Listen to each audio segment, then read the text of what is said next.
You don't have to do everything alone, but you do have to choose better. Scorpio risings May feels intense, but not in a chaotic, out of control way. It feels like everything is becoming very clear, very fast. Your relationships, your identity, the way people show up for you, you're seeing it all. And the thing is, you can't unsee it. You might find yourself looking at people differently, looking at yourself differently, maybe realizing, damn, this isn't working anymore. And that realization, it's the beginning of a shift that you cannot reverse. I feel like I need you tried to fight, but you my brain is racing for my heart is racing for clarity. Now, before we go deeper, my name is Sky Santana, better known as Aubrey when I'm doing this spiritual content. And I'm here to align you to your highest self, your highest timeline, and your highest potential using astrology and intuitive insight.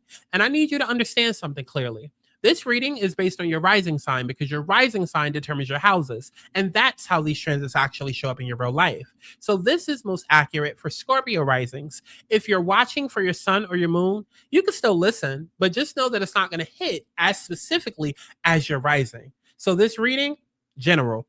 But if you want your personal chart, your specific timing, your exact situation read, then you're going to want to book a reading on thealigningsouls.com because that's where we get into you. So kicking off the month, we have the full moon in Scorpio in your first house. So this month begins literally with you, okay? Your identity, your emotions, your presence, right? This full moon hits your first house and suddenly you feel everything. You might wake up and just feel different, emotional, aware, and not in a confusing way, but in a very clear way. You start noticing, I'm not the same person I was. I don't react the same way anymore. I don't feel the same about certain things. And this could feel intense because you're shedding a version of yourself, not because something is wrong, but because you've outgrown it.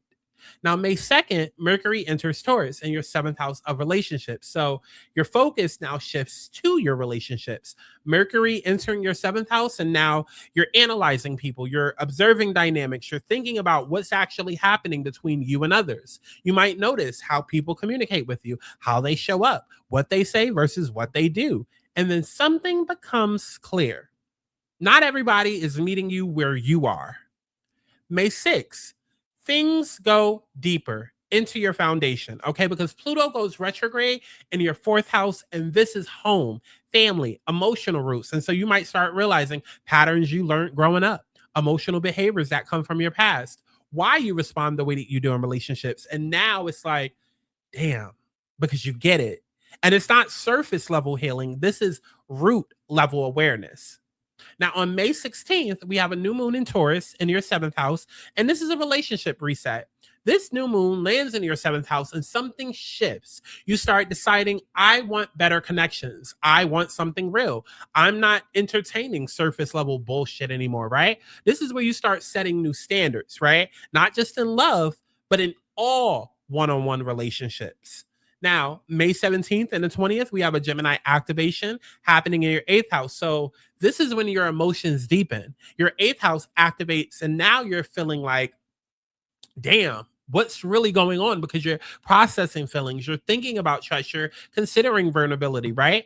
And so you might ask yourself, can I trust this person? Do I feel safe opening up? And if the answer is no, guess what? You start pulling back. Now, on May 18th, we have Mars entering Taurus, also in your seventh house. This is where things are going to get active because now you're taking action in relationships. So this could look like you starting to set boundaries, you confronting someone, you walking away, you even choosing differently. And this can feel intense because Scorpio rising doesn't do anything halfway. Like you're either all in or you're nothing. Also on May 18th, we have Venus entering Cancer in your ninth house. So now you're emotionally expanding, right? Venus enters your ninth house and now you're craving growth, meaning something deeper. Could even be someone deeper. You might feel like, I want more out of life. I want something or someone that actually aligns with me. Like now that I've got rid of that fuck boy or fuck girl, like I want somebody that's more on my level, more on my steez. And that alone shifts your standards.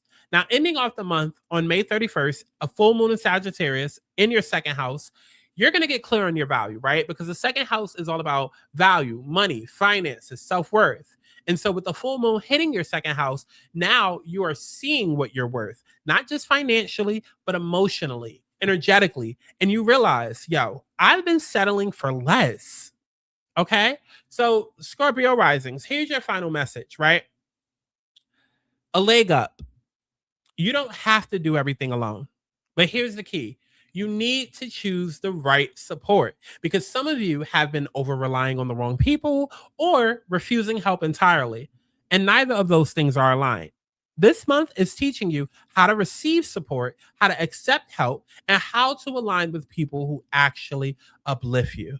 And some of you know what I'm talking about, because you're probably going to end this month realizing, damn, I settled for these half ass connections when Mr. or Mrs. Right was there all along and I shunned them away.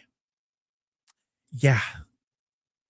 So listen, if you're watching this, listening to this, and you feel like, yeah, this is hitting, but I still don't know what to do next, that's because this is general. This is for all Scorpio risings, but your life, your chart, your timing, your decisions, maybe that's specific. So if you're serious about making the right moves, choosing the right people, and actually leveling up your life, then book your reading on thealigningsouls.com. Because at some point, you have to stop doing everything alone and start aligning with what's actually meant for you. Get on your shit before shit gets on you.